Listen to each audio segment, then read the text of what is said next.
Bien, en el día de hoy vamos a tratar el tema de ministerios de sostén propio. Ministerios de sostén propio, en respuesta a que muchos están diciendo que estas reuniones que estamos teniendo no tienen base bíblica ni el apoyo del espíritu de profecía. Salió esta última definición de la misión del Valle de México de quién es un pastor. Un pastor de la Iglesia Adventista del Séptimo Día es aquel que ha sido llamado al ministerio, ordenado como tal. En este grupo se incluyen también a aquellos a quienes han estudiado la carrera de teología o su equivalente, tienen un empleo denominacional y está asignado a funciones que la Iglesia reserva para pastores. Repetimos, de acuerdo a la nueva definición que le están dando a los ancianos, ¿quién puede ser elegido como pastor? Aquel que ha sido llamado al ministerio. ¿Qué más? ¿Ha sido empleado por quién? Por la organización. Tiene una carrera de 4 años de teología y tiene un cargo dentro de la organización. Entonces se puede considerar como ¿quién? Como pastor. Vamos a abrir nuestras Biblias, por favor, hermanos. Abramos nuestras Biblias en el libro de Jeremías, capítulos 1, verso 5. Jeremías capítulo 1, verso 5. Dice la palabra del Señor en Jeremías capítulo 1, verso 5 lo siguiente. Dice así: antes que te formase, ¿qué dice? En el vientre, ¿qué pasó? Te conocí. Y antes que naciese, te santifiqué. Te di por profeta, ¿a quién? A las naciones. Antes que estudiases 4 años de teología, te santifiqué. ¿Es lo que dice la palabra? Antes que tuvieras un empleo en la denominación,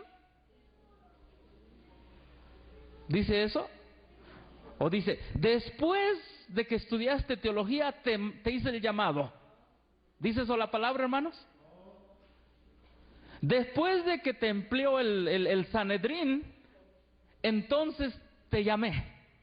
¿Es lo que dice la Biblia? Hermanos, estas definiciones no son bíblicas. Si ustedes leyeran esta definición, hermanos, esta es en contra de los que estamos en el mensaje de los 3 ángeles. Miren, toda la denominación para pastores. Los estudios convierten a un alumno en licenciado de teología, pero no lo hacen pastor. Hay tantas contradicciones aquí. En virtud de eso, no todos los que han terminado dichos estudios deberían ser llamados pastores, pues hay más elementos que respaldan el uso de su término, el empleo denominacional. La Biblia me dice, antes que te formase en el vientre, te conocí. Amén. Antes que nacieses, te santifiqué. Te di por profeta a las naciones. Hermanos, vamos a ver otro verso semejante. Nosotros podemos ir esto es en el Antiguo Testamento, podemos ir a Gálatas, por favor. Gálatas capítulo 5, ahí vemos también el ejemplo del apóstol Pablo, ¿sí? El libro de los Gálatas, en el capítulo 1, ¿sí? Gálatas capítulo 1, vamos a ver el verso 15 y 16. Gálatas capítulo 1, verso 15 y 16. Dice lo siguiente. Está hablando el apóstol Pablo. El apóstol Pablo dice, pero cuando agradó ¿a quién? ¿A la denominación? No. Por cuanto agradó a los profesores de teología. No. Bueno, no es que no pasa la prueba. Por cuanto agradó a la nueva definición de pastor, tampoco. Dice la palabra del Señor, por cuanto agradó a Dios, amén, que me apartó desde el vientre de mi madre, amén. Hermanos, el llamado divino precede al llamado humano, amén. El llamado divino es primero. Incluso viene desde antes de que los seres humanos nos vean, Dios nos conoce y nos ve y nos llama. Gloria a Dios que Él nos llamó desde el vientre de nuestras madres para este santo y bendito mensaje, el mensaje de los 3 ángeles. Es que este es el último mensaje de advertencia.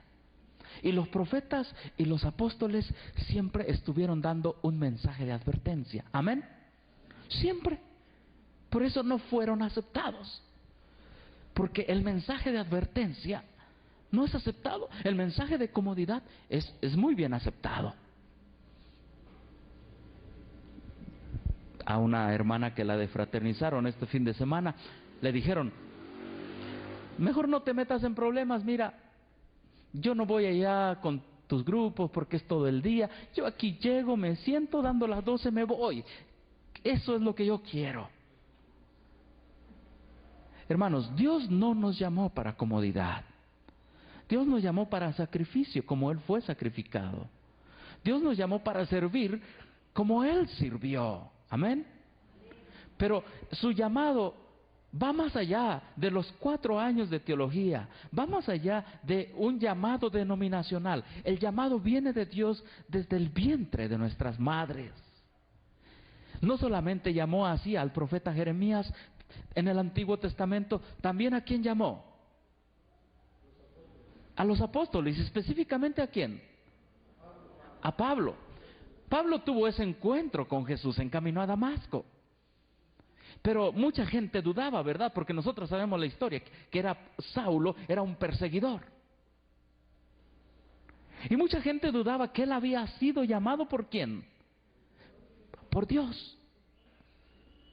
La gente que dudaba que él había sido llamado por Dios decía, quizá especulaba, si él no anduvo con los 12 que siguieron a Cristo. Entonces Pablo, en sus cartas credenciales a la epístola de los Gálatas, de hecho, hermano, los Gálatas son los galos de Galacia.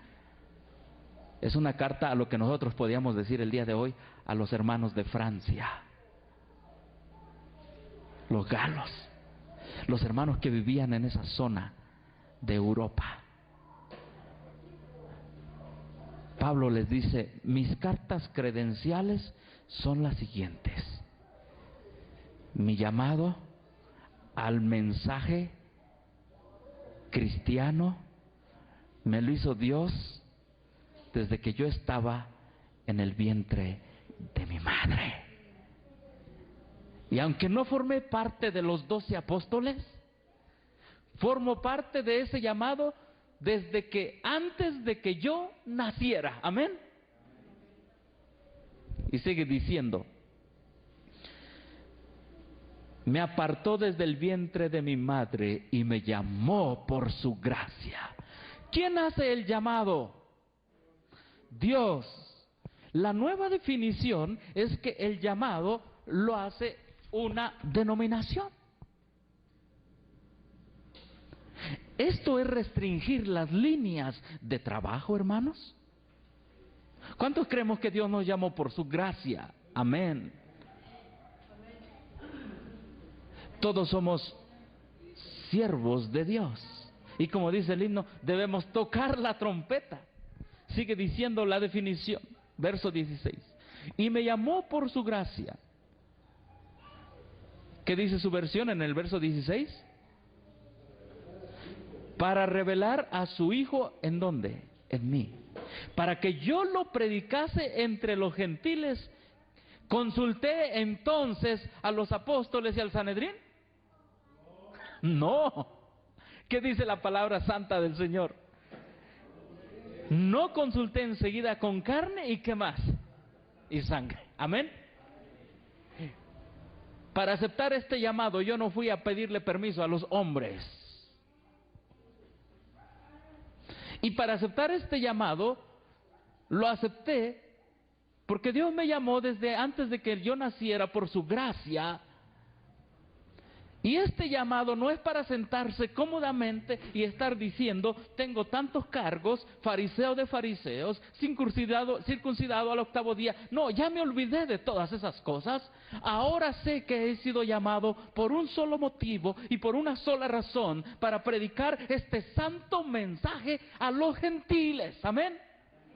¿Para qué ha sido tú y yo llamados, hermanos? ¿Para qué hemos sido llamados? ¿Para qué? Para predicar. ¿Estamos predicando? Amén, hermanos. Sé que algunos, la Biblia me dice que algunos Dios los ha llamado apóstoles, algunos doctores, algunos diáconos. Los ha llamado de diferentes formas, pero todos con un solo objetivo: predicar la verdad presente. Amén. Ahora, queda claro que Pablo dice, yo no tuve que pedirle permiso a nadie, entonces yo no tuve que apretar un botón para que me empezaran a llamar pastor, ni llamado al ministerio. Yo no tuve que aceptar ningún llamado de hombre, ni pedir permiso a ningún hombre. Por la gracia de Dios fui adelante. Amén. Hermanos, esto es bíblico. Si ustedes revisan la nueva definición que están dando de pastor, no tiene ninguna cita bíblica. Llamado al ministerio, que tenga la convicción de haber sido llamado, estudios profesionales, que se prepare en los cursos de licenciatura de teología a religión, empleo denominacional, función específica de pastor. No hay ninguna cita, ni de la Biblia, ni del espíritu de profecía. Sin embargo, de esta manera están trabajando la conciencia de los seres humanos y le están diciendo, ¿quién es un pastor? Solo con tradiciones, conceptos humanos. Pero Dios llama desde antes. ¿Queda claro, hermanos? Ahora, vamos a seguir viendo algunos elementos más. Vamos al libro de Marcos, capítulo 6, por favor. Marcos, capítulo 6. El ejemplo de los ejemplos. Dice la palabra del Señor. Marcos, capítulo 6, verso 3. Sí. Desde el verso 6, desde el verso 1, Marcos capítulo 6, verso 1, dice la palabra del Señor lo siguiente. Salió Jesús de allí y vino a su tierra. ¿A dónde vino, hermanos? A su tierra. Cristo dijo que un profeta no es, ¿qué? No es profeta en su propia tierra. Y le seguían sus discípulos. Y llegado el sábado, comenzó a enseñar en la sinagoga. Y muchos oyéndole se admiraban y decían, ¿de dónde tiene estas cosas? ¿Y qué sabiduría es esta que le es dada y estos milagros que por sus manos son qué? Son hechos. ¿No es qué? ¿Qué profesión tenía Jesús? 4 años de teología, empleo denominacional, era de la tribu de Leví, no, era de la tribu de Judá, cumplía los requisitos para ser llamado al ministerio, los requisitos humanos. Este sabe hacer sillas, mesas, libreros, puertas, tablas. No tiene los requisitos y está en la sinagoga. ¿Cuáles son sus credenciales? Amén, hermanos. Cristo, nuestro Salvador, el ungido de Dios, inició su ministerio siendo un obrero como tú lo eres, un empleado, habiendo ayudado por años a José en la carpintería, sin tener las credenciales que el Sanedrín pedía. Cuando se dieron cuenta de su sabiduría, dijeron, ¿no pudo haber aprendido tanto en la carpintería? El día de hoy se está repitiendo lo mismo. Y este laico que está predicando, ¿quién se cree? Y esta hermana que se está poniendo a predicar de Daniel y Apocalipsis, ni estudió griego ni hebreo. Y este hermano, yo lo conozco, él nada más se encarga de contar los diezmos. ¿Qué vas a ver de teología? Ha habido hermanos que han escuchado las siguientes palabras. Ay, hermano, yo sí estudié teología y tengo la autoridad de 4 años. ¿Cómo me gustaría que estuvieran enfrente de Jesús? Porque también le podrían presumir a Jesús sus 4 años de teología, su maestría, doctorado y su empleado, su employment, su cargo denominacional. Y Jesús se hubiera quedado callado y les hubiera dicho, soy un simple carpintero. Amén. Hago un llamado a los que están haciendo estas definiciones no bíblicas, a que vivan de toda palabra que sale de la boca de Dios. No podemos restringir la predicación del Evangelio. No podemos, hermanos. En 1895, la sierva del Señor escribió el 23 de julio de 1895 en la Review and Herald. Déjenme lo busco aquí, ¿sí? En la Review and Herald escribió lo siguiente: la necesidad del Espíritu de Dios. Escribió ella, 1895. Lo estoy buscando aquí, ya lo tenía, pero de alguna manera se me perdió. Pero es importante que nosotros escuchemos las palabras de advertencia de la sierva del Señor, porque son palabras muy directas. 1895, 23 de julio, se llama el artículo La gran necesidad del Espíritu Santo. El pueblo de Dios tiene la gran necesidad del Espíritu Santo. Y dice, Dios no ha señalado a ningún hombre como guía, ni lo ha hecho conciencia para otro hombre. Por lo tanto, dejen que las manos humanas se retiren de estar prohibiendo a los siervos que sienten la necesidad de ir a trabajar a la viña del Señor. El llamado es, dejen a los seres humanos, retiren sus manos de aquellos que les están prohibiendo trabajar en la viña del Señor. Dice lo siguiente, Review and Herald, julio 23 de 1895. Leyes y reglas están siendo hechos en los centros de la obra, que pronto serán quebradas en átomos. ¿Qué dice la sierva del Señor? Hay leyes que se están haciendo en los centros de la obra del adventismo para impedir la predicación del Evangelio, pero estas leyes pronto serán quebradas en átomos. Amén, hermanos. Y sigue diciendo,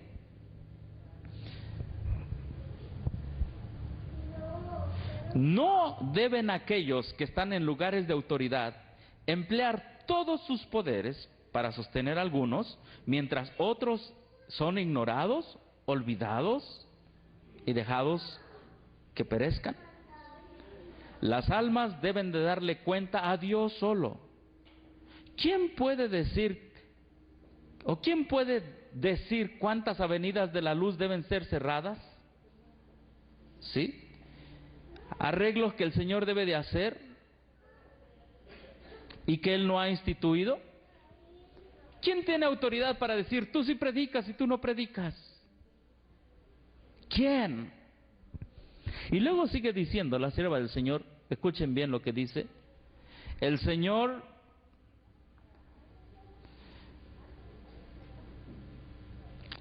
no les pide permiso, escuchen bien, porque esta cita hasta la marqué de otro color. El Señor no les pide permisos a aquellos que están en posiciones de responsabilidad cuando Él desea usar a ciertas personas como sus agentes para la proclamación de las verdades. Amén. ¿A poco creen que Dios va a ir a la conferencia general y le va a decir, vengo a pedirles permiso, a ver si me dejan usar a tal hermano? Hermano, la sierva del Señor es clara. Revista Review and Herald, julio 23 de 1895. El Señor, si quiere usar a alguien como agente de su santa verdad, no le va a pedir permiso a los que están. ¿A poco va a decir, vamos a hacer un comité para ver si a mí, Dios, me van a dar permiso? Hermanos, la palabra del Señor es clara. El Señor no le pide permiso a un comité si Él quiere usar a alguien para la proclamación de sus santas verdades. Amén. Hermano, y si tú has sido llamado por Dios a dar la última advertencia a un mundo que perece, Dios no le va a pedir permiso al comité de la asociación para ver si tú puedes predicar la verdad. Porque el llamado de una institución antecede al llamado divino. ¿Sí? Sigamos viendo algunas otras cosas que nos dice la palabra del Señor respecto a los de sostén propio. Entonces, Cristo su título es carpintero, y en el capítulo 6 de Marcos dice, ¿no es este el carpintero? Marcos capítulo 6, verso 3. ¿Hijo de quién? Hermanos, debemos entender algo allí. ¿Hijo de quién? De María. La gente pensaba que porque María no había sido casada, Jesús era un ¿qué? Un bastardo.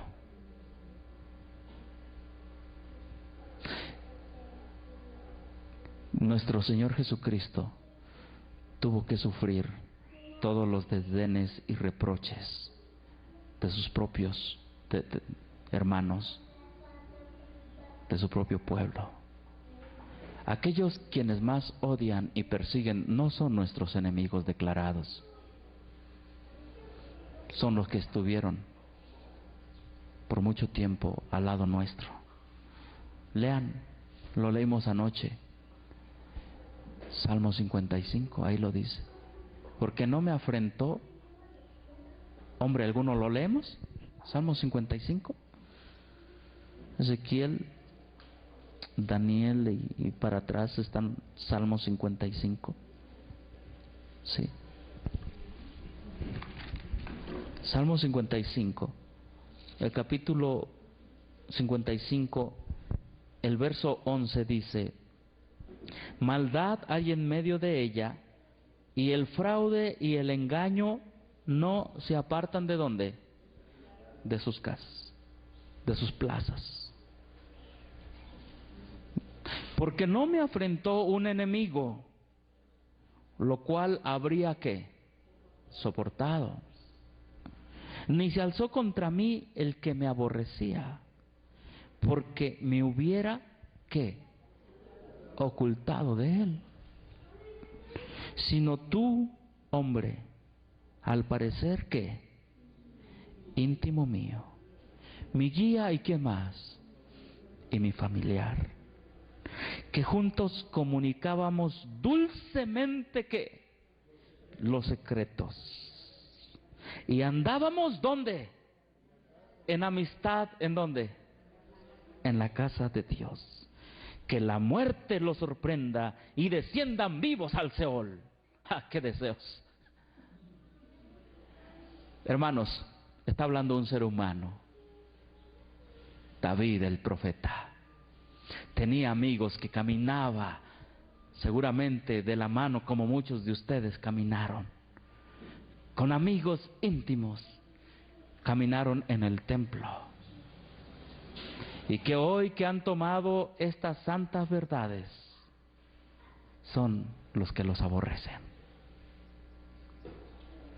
Aquellos con que ustedes compartieron los secretos, ahora son aquellos que ustedes tienen que, o todos tenemos que soportar. Así empezamos a tomar la cruz de Cristo, con sacrificio. Tú, mi íntimo amigo, mi amigo y mi familiar. Seguramente aquí hay más de algún hermano y quizá algunos que están viendo el video tienen más de un conocido que es su familiar más bien. Y que ese familiar es el amigo más acérrimo, el enemigo más acérrimo que tienes. Y te dice que andas allá y te ha dejado de hablar y te ha dejado de dirigir la palabra. No te preocupes, no somos los primeros ni los últimos. Todos los fieles de todas las edades han tenido que pasar por esta amarga experiencia. Y así Jesucristo en el capítulo 6 de Marcos, en el verso 3 le dijeron: tus credenciales no te apoyan. Tu cargo, eres un carpintero. No estudiaste en el Sanedrín. Tu familia no te apoya tampoco porque eres hijo de María. ¿Quién es tu padre? Nosotros tenemos nuestro padre. ¿Y quién es? Decían los judíos. Abraham. Pero tú, ¿quién es tu padre? ¿Y qué les dijo Jesús? Les voy a decir una cosa, dijo Jesús. Su padre es el diablo. ¿No les dijo eso? Vosotros sois hijos del diablo. Porque si fueran hijos de Abraham, las obras de Abraham harían. Ah, pero Cristo estaba atacando a la iglesia militante. Vamos a analizar en la tarde esas citas, porque hay algunos que han entrado a este movimiento, pero al leer ciertas citas del libro Eventos de los Últimos Días, fuera de sus contextos, están volviéndose en contra de este santo mensaje, el mensaje de los tres ángeles, y se vuelven muy cómodos a sus sillitas y se quedan tranquilos con un cargo. Volvemos al verso: hijo de María, hermano de quién? De Jacobo, verso 6 de Mateo. Judas y de Simón. ¿No están también aquí con nosotros sus qué? Sus hermanas. Y se escandalizaban ¿de quién? De él. Mas Jesús les decía: no hay profeta sin honra sino en su propia tierra y entre sus parientes. ¿Y dónde más? Y en su casa. Jesús, el Hijo de Dios, 100% hombre, 100% Dios, no cumplía los requisitos para ser empleado denominacional. Sin embargo, fue concebido por el Espíritu Santo, llamado por Dios, acompañado por los santos ángeles, y las obras y el poder del Padre se reflejaron en cada momento de su vida. Y su ministerio echó para abajo el ministerio de los otros. La gente se encelaba, dice la palabra del Señor. Vamos allí en mismo Marcos, en el capítulo 1. Marcos capítulo 1, versos 14 y 15.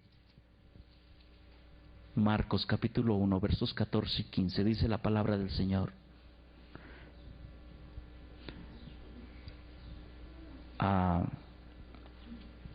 Perdón, es el capítulo 3. Marcos capítulo 3.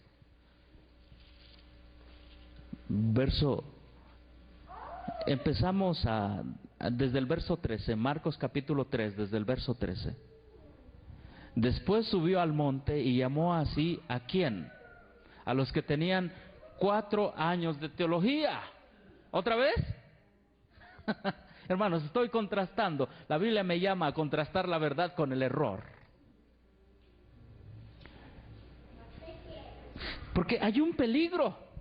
Si en las escuelas de teología les enseñan la verdad torcida. Es más, ¿de dónde vienen las escuelas de teología, hermanos? ¿Han ustedes estudiado el libro de los Hechos? ¿Han visto que los apóstoles para ser apóstoles fueron a estudiar teología? ¿Ahí dice eso? ¿Quién y para qué